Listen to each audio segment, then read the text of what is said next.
Okay, so our cavalry rides out. They're going to loop around and they're going to come back in a bit and show us their gear, their saddles, their equipment. We're going to let their commander talk a little bit about that equipment when they get up here.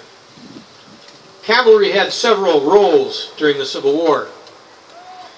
One, of course, was reconnaissance, scouting, going out to find the enemy, letting the commander let the commander know where the enemy was. Also screening. The cavalry would get between their own force and the enemy's and keep the enemy scouts away so you could move your army without letting the others know where you're at. They could be used in an offensive attack, charging the enemy. They were used as rear guard.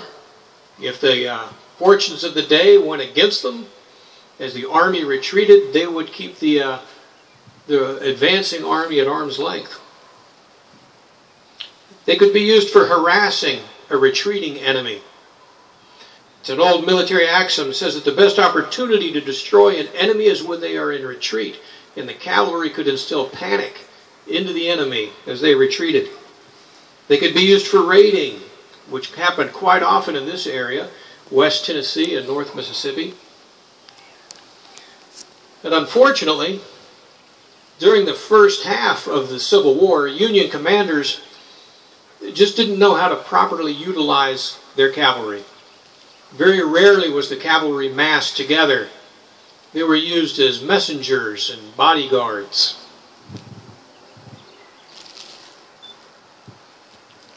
The first time you really saw large numbers of cavalry on the Union side was a very well-known raid by General Grierson from LaGrange, Tennessee, down to Newton Station and on to Baton Rouge.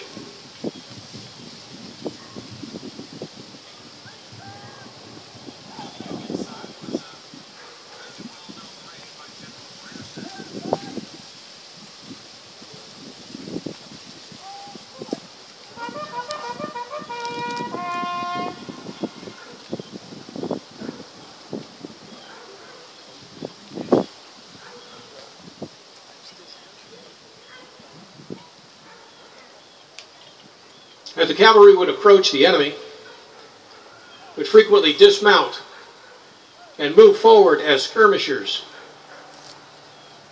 Every fourth man would stay in position and he would hold the horses. It was a very critical position. He's got to keep 4 animals in a calm state so that if the riders need to return quickly, they can remount and reposition themselves. So a horse holder was a critical position as these dismounted skirmishers move forward to find the enemy.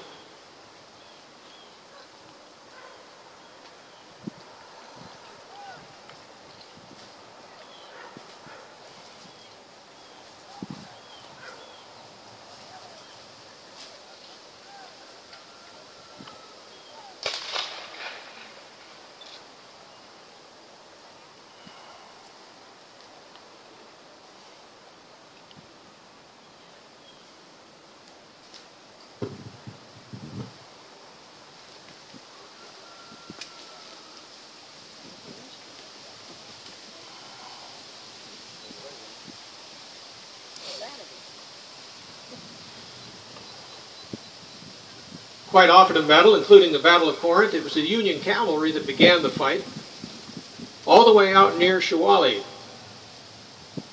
Union cavalry met the advance of the approaching Confederate army under General Earl Van Dorn, and they began to harass the Confederates as they moved closer and closer to the city. These cavalry skirmishers played a very vital role in holding the Confederates back, slowing them down. The army would want to move down the road in a massed column. It's much easier to march. They could march more quickly. But a good skirmish line would force the enemy to slow down and deploy their own skirmishers. So they played a vital role, especially for the Union general, William Rosecrans, who needed time to gather his scattered forces and bring them into Corinth and then move them to the northwest of the city to meet the advancing enemy.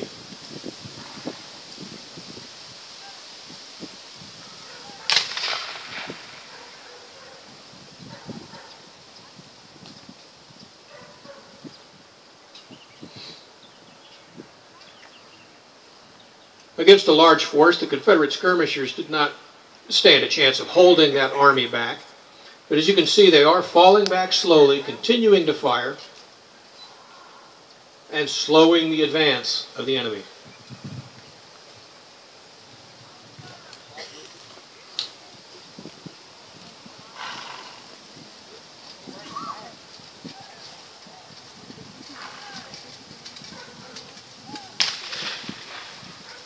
Now our dismounted skirmishers are firing with carbines.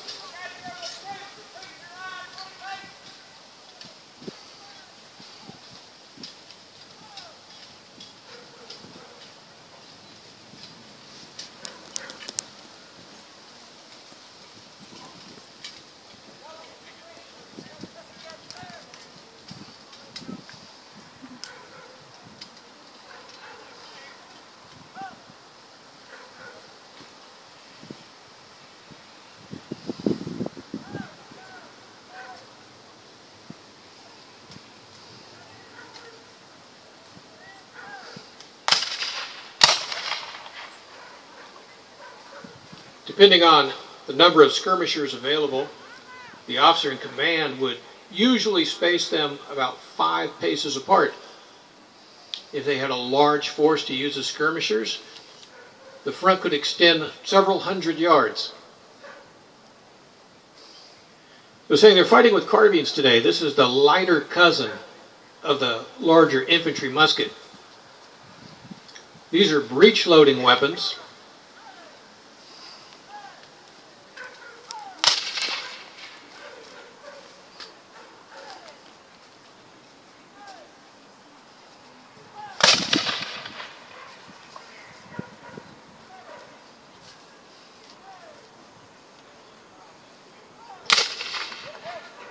Weapons were operated by opening the breech, inserting a cartridge, closing the breech, and firing.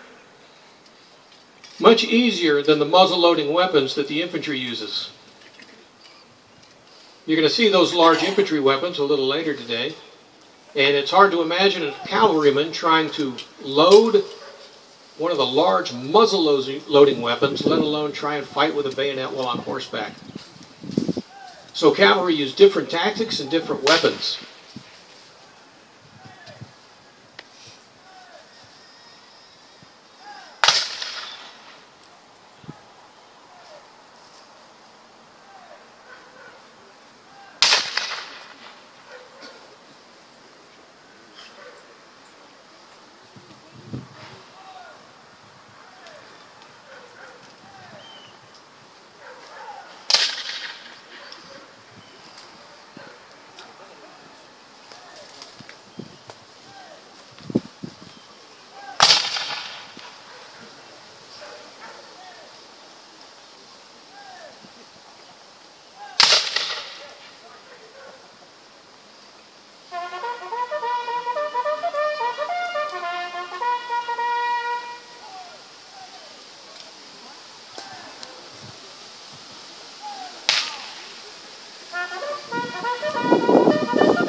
At the time of the Battle of Corinth, most of the carbines that would be used by the cavalry were single-shot weapons.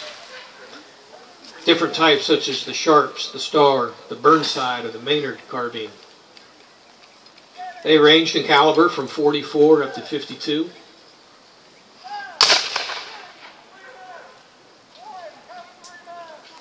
Some were much more reliable than others. After the Battle of Shiloh, the 5th and 6th Ohio Cavalry turned in some of their weapons as being inferior.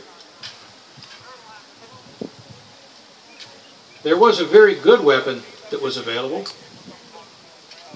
and that was the Spencer carbine, which had a magazine that would hold 7 rounds of ammunition.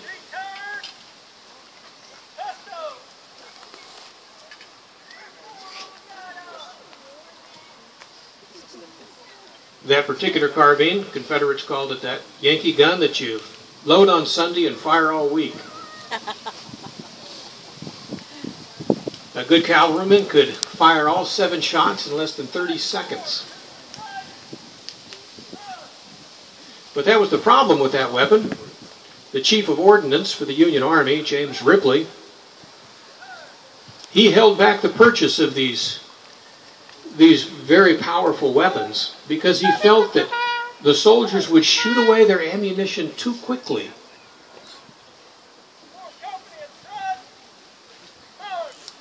It wasn't until mid-war that you began to see a large number of those Spencer carbines in this area.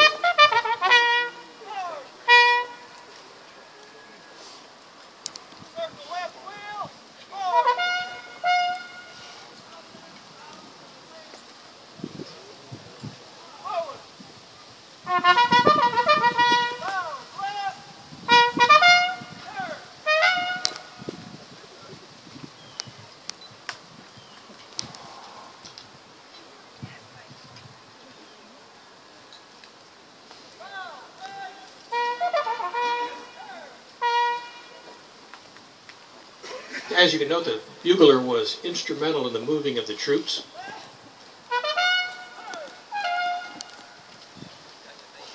Those shouted commands by the commander often could not be heard very far in battle, or even on a windy day. But that bugle could be heard up and down the length of the column. Men knew what the different bugle tones were, and they would do as they're doing now, turning left, turning right, into column, into line of battle.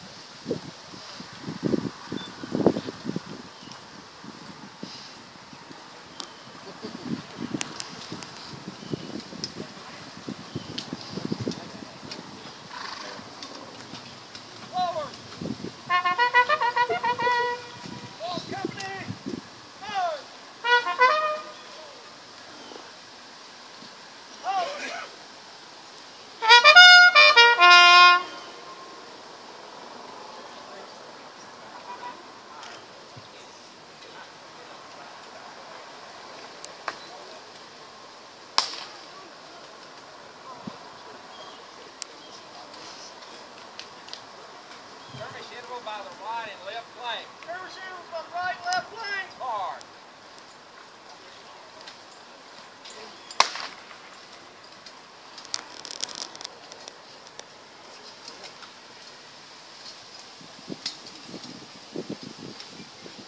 I'm going to let Commander Ronnie Fullwood take over for a minute, and he's going to talk to you about the equipment and weapons that his men are carrying today. Thank you very much, and thank all of you for coming out today. We hope you enjoy the show, and we couldn't ask for a better day, like Tom said there.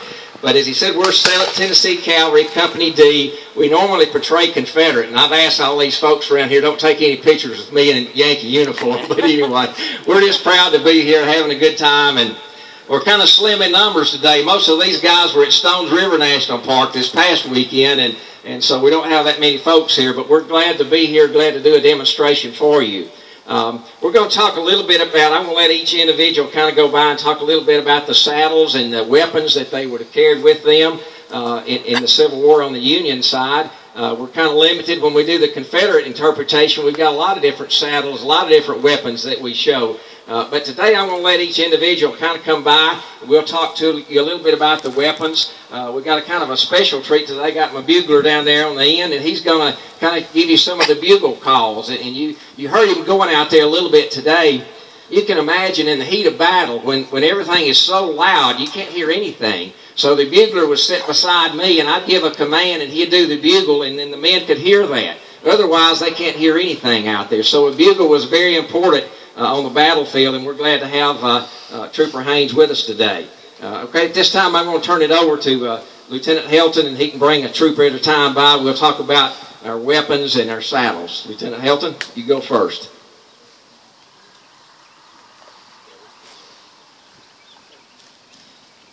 Before we bring up all the men, we're going to go through what we call the School of the Saber. As everyone knows, saber is a symbol of the cavalry, and the United States Cavalry issued sabers as long as they had cavalry all the way up to World War II, and so it is a symbol of the cavalry. The men were trained in how to use that by what we call the School of the Saber. School of the Saber was used to teach the men how to defend themselves and attack the enemy with that saber. And when we go through this, the first part will be a series of parries, which are blocking movements against enemy sabers and enemy spears. The second will be points and thrusts, which will be attack movements, and then the third will be cuts, which is another attack movement. Like I said, it was used against sabers and spears, because at the time of the Civil War, there were still lances that were brought into the field. If you notice our guidon back here, which was the symbol of our company, it is mounted on a lance. The top of it's a spear. They actually used those in battle. Up into the Civil War, they still had lancing units. So it was a valid weapon, and like I said, the saber was used to defend against that. And so myself and Trooper Helton here are going to go through the School of the Saber.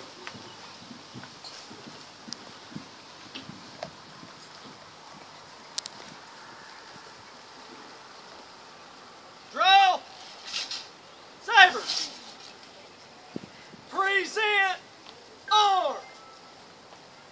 Order! Arm! Head! Parry! Guard! Right! Parry! Guard! Left! Parry! Guard! Front! Point! Thrust! Recover! Guard! Right! Point! Thrust! Recover! Guard! Left! Point! Thrust! Recover! Guard! Rear! Point! Thrust! Recover! Guard! Against infantry! Front! Point! Thrust! Recover! Guard! Front! Cut! Right! Cut! Left! Cut! Present! Arm! Return! Sabers! And that's the School of the Saber. Thank you, Lieutenant Helton. One thing I want to tell y'all, a little trivia. Take this home with you. But a sword has a curved blade on it. I'm sorry, a saber has a curved blade on it. The sword is straight. Y'all have seen the sabers and the swords. The gentlemen out here today, they have sabers because there's a curve in the blade. If you see these swords that are straight, perfectly straight, it's a sword. So that's the difference in a sword and a saber. All right. We'll go through some of the weapons now and the saddles and things like that. Now, we've got a lot of variations in saddles and weapons when we portray the Confederates, like I said earlier. But we're pretty limited when we do the Federal because they were issued to the men. The horses were issued to the men. The Confederates had to bring their own horses from home. And many times, if their horse was shot out from under them, they'd wind up being an infantryman. Whereas the Yankee cavalry, if he had a horse issued to him, that horse came up lame, came up shot, whatever, he'd be issued another horse. So that was quite a bit of difference in the two different cavalry branches in that regard. We're going to go through some of the weapons here in saddles. Like I said, there's not a lot of variation, but you saw the men out there firing. They were firing Sharp's carbines. And I want to let Lieutenant Helton talk a little bit about his Sharp's carbine. I'll go ahead and talk while he holds it up. He might not have enough hands left to do all that. But he's going to hold up the carbine. This is a Sharp's carbine. It's what we call breech loading. In other words, he can load it where the hammer is there. He doesn't have to go to the end of the barrel to load that. That's a lot more convenient where you're riding a horse and he's spinning around and right in the middle of a battle. It's hard to reach around and load that weapon to the other end. Now, General Forrest, he had some men that carried the long three-band infield rifles, and they could actually load those things on horseback. But the carbines that the Federal Cavalry carried that you see today, that was just a lot easier on the fellows to load up with. The McClellan saddles, we're going to show some of the McClellan saddles as well, and that was a real common saddle in the Federal Cavalry. you're going to see he's got an opening there in the center over the back of the horse. That kind of serves two purposes. George McClellan designed this saddle. He went overseas to France and Europe to look at some of these different designs, and he came back with these ideas. And it was a great idea where the hole is, if that horse lost a lot of weight, it wouldn't ride on the bone, the backbone of that horse. It would be kind of over on his shoulders. In some of these campaigns, these horses would lose 200 and 300 pounds on a campaign ride. They didn't get much to eat. They could just kind of forage what they had. So you can see there how that would be advantageous, having that hole. It also made the saddle a lot lighter and cheaper to make as well. Now this saddle that you're seeing, this McClellan, it's got a wooden tree underneath, but where you're seeing the kind of blondish color, that's rawhide. And they would wet that, and they would pull that over the wooden tree, and then they would lace that up while it was wet. When it dried, it became very hard and very durable. And so that's a rawhide covered McClellan's, what we're calling that saddle that he has there today. The particular saddle that I'm riding is called a Grimsley saddle. And you can kind of see the saddle horn comes up a little further. Many of the officers that were in the Mexican War, this saddle actually is an actual saddle that went back to 1847. I restored this saddle about 20 or so years ago. But this is a Grimsley saddle. You also would see the officers riding that, both Union and Confederate, because many of the Confederate officers had been Union officers at one time, and so they joined the Confederacy. They brought their saddles from home. This particular saddle is a Grimsley 1847, and it was actually used in the Mexican War in 1847. So some of these saddles are pretty old that we have out here today. A lot of the gentlemen out here today, some of the bits that they're using are actually Civil War bits in the horses' mouths. So, get a chance today, visit with these guys in the campsite over there. We've got a Remington pistol out here. All right, we got a Colt pistol first. Now, there were several variations in the Civil War, and like I said, Confederacy especially. But the Union kind of had Colts, like he's showing today. They had a Remington. We're going to show those in a little bit, too. This particular Colt, what caliber you got there? Is that a 44 caliber? And so he's got the little lever drop down. He puts powder down in each charge, and he packs that after he's put the bullet in. And he's got these little nipples that he puts percussion caps on. So he's actually got 6 shots that he can fire with his Colt pistol out there. Thank you very much. We got a Remington. We can step up with a Remington. A little bit different. The Remington had a cylinder that you could actually take out. It might not have been quite as common as the Colt, but the Remington, you can see that has a little metal strap over the cylinder. And he could actually take that cylinder out of that pistol. Sometimes they would carry an extra cylinder already loaded, and they could put that in the pistol. You may have seen Clint Eastwood in the movie Outlaw Joseph Wells. He takes those extra cylinders out and reloads, and that's what he's doing with the Remington 44. All right? That's probably all the variations we have in the saddles and the weapons. Like we said, we're Yankee today, so we're issued pretty well, particular what we get. But we got a special for you today. Rock Haynes is my trooper bugler here, and Rock's the one that rode down from Shiloh here in just a few minutes ago. But we're glad he made it, and Rock's going to do some demonstrations with the bugle. Like I said, that was the you might say that's the telephone or the radio for the cavalryman. That's how we contacted with our other troops across the field. So I'm going to stand here and let him tell you what he's doing, and then we'll kind of go from there. But, okay, Rock.